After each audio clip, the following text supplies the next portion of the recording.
अस्सलाम वालेकुम नाज़रीन, हाईटेक न्यूज के नेशनल और इंटरनेशनल खबरों में आपका खैर मकदम है। मैं हूं नेहा खान। नजर डालते हैं आज की अहम खबरों पर। महाराष्ट्र कांग्रेस ने कोल्हापुर से शिवसेना के उम्मीदवार संजय एस मांडलिक के जरिए छत्रपति शिवाजी महाराज के नस्ब की तौहीन करने पर माफी मांगने का मुतालबा किया। छत्रपति शिवाजी महाराज की नस्ल से ताल्लुक रखने वाले छत्रपति श्रीमंत शाहू महाराज की नस्ल पर शिवसेना के उम्मीदवार ने सवाल उठाया था, जिसके बाद महाराष्ट्र की सियासत में हंगामा मच गया।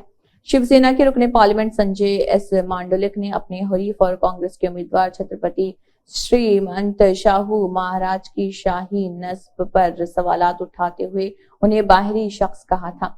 कोल्हापुर के कांग्रेस एमएलए सतेज पाटिल उर्फ बंटी ने मांडलिक को उनके बयान पर तनकीद का निशाना बनाया और उनसे माफी मांगने को कहा। पाटिल ने कहा है कि शिवसेना के उम्मीदवार ने अपने बयान से अजीम छत्रपति शिवाजी महाराज की औलाद और उनके नस्ब की तौहीन की है। उन्हें कोल्हापुर व महाराष्ट्र के लोगों और छत्रपति के खानदान वालों से माफी मांगनी चाहिए।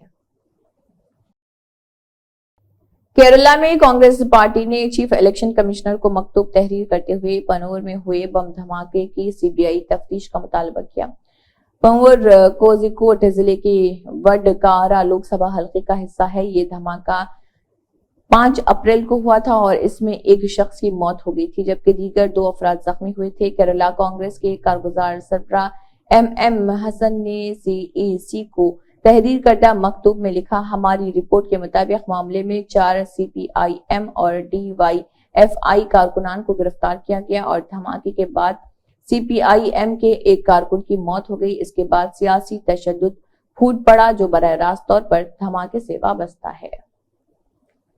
हमास ने कहा है कि इसराइल 6 माह तक हमले और नस्लकुशी करके जो हासिल नहीं कर सका वो ज्यादा ताकत के इस्तेमाल या लघु मज़ाकिरात से भी हासिल नहीं कर सकता। हमास के पॉलिटिकल ब्यूरो के रुकन बासिम नईम ने मिस्री दारुल हुकूमत काहिरा में इसराइल के साथ जंग बंदी और कैदियों के तबादले के हवाले से होने वाले बिलावास्ता मज़ाकिरात के हवाले से तहरीर बयान किया है।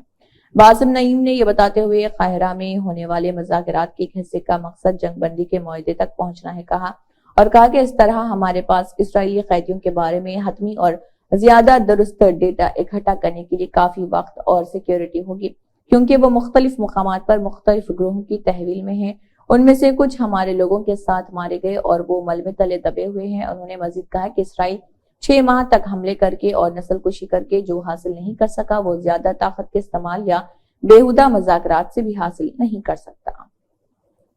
कर्नाटक बीजेपी के बागी लीडर के एस ईश्वरप्पा ने हाई प्रोफाइल शिवमोगा लोकसभा हल्के इंतखाब से आजाद उम्मीदवार के तौर पर पर्चे नामजदगी दाखिल कर दिया। एक रिपोर्ट के मुताबिक ईश्वरप्पा ने हजारों हामियों की मौजूदगी में एक जुलूस की शक्ल में पहुंचकर अपना पर्चे नामजदगी दाखिल किया। बीजेपी के एतराज के बावजूद ईश्वरप्पा ने जुलूस में वजीर आजम मोदी के पोस्टर और बैनर का इस्तेमाल किया। ईश्वरप्पा ने कहा है कि उन्होंने एक आजाद उम्मीदवार के तौर पर अपना पर्चे नामजदगी दाखिल किया है। शिवमोगा लोकसभा सीट के तमाम असेंबली हल्कों में तकरीबन 15,000 से 20,000 हामियों ने उनके साथ आकर उन्हें हिमायत दी। दिल्ली की एक अदालत ने आम आदमी पार्टी लीडर और साबिक नायब वज़ीर आला मनीष सिसोदिया की बुरी जमानत की दरख्वास्त पर ईडी और सीबीआई से जवाब तलब किया। मनीष सिसोदिया ने लोकसभा इंतखाबात में तशहीर करने के लिए बुरी जमानत की दरख्वास्त की है। राउस एवेन्यू कोर्ट के जज कावेरी बावेजा ने मामले की आइंदा समाअत 20 अप्रैल को मुकर्रर की है। जज बावेजा ने कहा था कि वो शराब पॉलिसी से मुतल्लिक मनी लॉन्ड्रिंग मामले में सिसोदिया की दरख्वास्त जमानत पर 15 अप्रैल को समाअत करेंगी। अदालत ने सिसोदिया के दलाइल सुने, जिन्होंने कहा है कि तफ्तीशी एजेंसी दिल्ली अदालत और सुप्रीम कोर्ट के सामने अपनी माजी में पेश की गई दलीलों को ही दोहरा रही है। मामले में आम आदमी पार्टी लीडर की अदालत हिरासत में 18 अप्रैल तक तौसीह कर दी गई थी। तिरुवनंतपुरम से कांग्रेस के मौजूदा एमपी और पार्टी के उम्मीदवार शशि थरूर ने कहा है कि उन्होंने ए.के. एंटोनी के बेटे अनिल एंटोनी को पार्टी में अपने बेटे की तरह बढ़ाया, मगर आज वो जो जुबान बोल रहे हैं उसे सुनकर वो बहुत अफसरदा हैं। काश वो अपने वालिद के तई मजीद एहतराम दिखाते और मोहब्बत से बात करते। थरूर तिरुवनंतपुरम में एक टीवी चैनल से बात कर रहे थे। शशि थरूर ने कहा है कि पथनमथिट्टा में शिकस्त के बाद अनिल एंटोनी को कुछ चीजों का एहसास होगा। वाज़ेह है कि ए.के. एंटोनी के साहिबजादे अनिल اینٹونی پٹنم تھٹا لوک سبھا سیٹ سے بی جے پی کے امیدوار ہیں۔ تھرور نے کہا ہے کہ انل اینٹونی کی باتیں سن کر بہت افسوس ہوتا ہے۔ کانگریس پارٹی میں ایسی روایت نہیں ہے۔ کاش وہ اپنے والد کے تئیں مزید احترام ظاہر کرتے، یہ انہیں طے کرنا ہے اور آپ کو ان سے پوچھنا ہے کہ وہ ایسا کیوں بولتے ہیں۔ واضح ہے کہ انل اینٹونی نے اپنے والد کی سیاست کو گھسی پیٹی سیاست قرار دیتے ہوئے توہین آمیز رویہ اختیار کیا تھا۔ سونے کی قیمت تاریخی طور پر بلند ترین سطح پر پہنچ گئی ہے۔ بین الاقوامی بازار میں تیزی کے پیش نظر ہندوستان کے ملٹی کموڈیٹی ایکسچینج پر جمعے کو 5 جون کی ڈیلیوری کے لیے سونے کی وعدہ قیمت 72,423 روپے فی 10 گرام ہو گئی۔ وہیں بین الاقوامی بازار میں اس کی قیمت $2,395.29 فی اونس ہے۔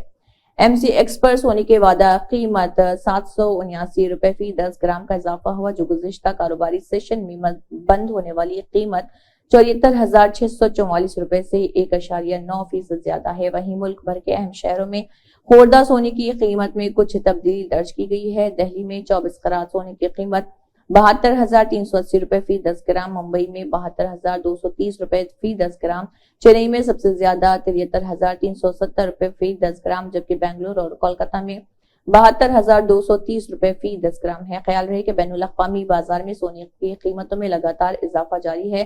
مشرق وسطی میں بڑھتے ہوئے زمینی و سیاسی تنازع اور روس یوکرین جنگ کے درمیان دنیا کے اہم ممالک اس قیمتی زرد دھات کی بڑے پیمانے پر خریداری کر رہے ہیں۔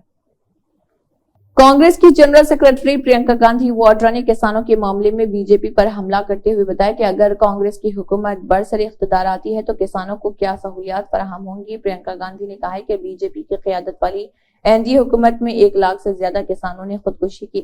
انہوں نے کہا ہے کہ کانگریس کی حکومت بننے پر ایم ایس پی کی گارنٹی بھی دی جائے گی اور کسانوں کا قرض بھی معاف ہوگا۔ پرینکا گاندھی نے سوشل میڈیا پلیٹ فارم پر لکھا، آج ملک میں ہر دن 30 کسان خودکشی کر رہے ہیں۔ بی جے پی کی حکومت کے دوران 1 لاکھ سے زیادہ کسان خودکشی کر چکے ہیں۔ زراعت میں استعمال ہونے والی ضروری چیزوں اور آلات پر جی ایس ٹی وصول کیا جا رہا۔ راشٹریہ جنتا دل آر جے ڈی نے اس بار لوک سبھا انتخابات میں 6 خواتین کو میدان میں اتارا ہے، جن میں سے 5 پہلی بار لوک سبھا انتخابات میں اپنی قسمت آزمائیں گے۔